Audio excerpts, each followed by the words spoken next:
লুকোচুরি, কবিগুরু রবীন্দ্রনাথ ঠাকুর। আমি যদি দুষ্টুমি করে চাপার গাছে চাপা হয়ে ফুটি, ভোরের বেলা মাগো ডালের পরে কচি পাতায় খড়ি লুটোপুটি, তবে তুমি আমার কাছে হারো। তখন কি মা চিনতে আমায় পারো? তুমি ডাকো খোকা, কোথায় ওরে? আমি শুধু হাসি চুপটি করে।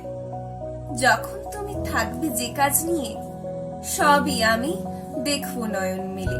স্নানটি করে চাপার তলা দিয়ে আসবে তুমি পিঠেতে চুল ফেলে। এখান দিয়ে পুজোর ঘরে যাবে, দূরের থেকে ফুলের গন্ধ পাবে।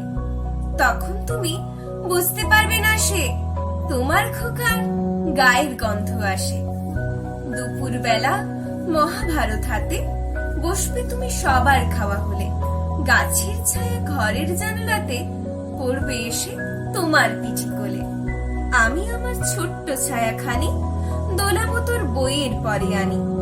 তখন তুমি বুঝতে পারবে না সে তোমার চোখে খোকার ছায়া ভাসে। সন্ধ্যেবেলায় প্রদীপ খানি জেলে যখন তুমি যাবে গোয়াল ঘরে, তখন আমি ফুলের খেলা খেলে টুপ করে মা পড়বো ভুঁয়ে ঝরে। আবার আমি তোমার খোকা হব, গল্প বলো তোমায় গিয়ে কব। তুমি বলবে দুষ্টু ছিলি কোথা, আমি বলবো না সে কথা।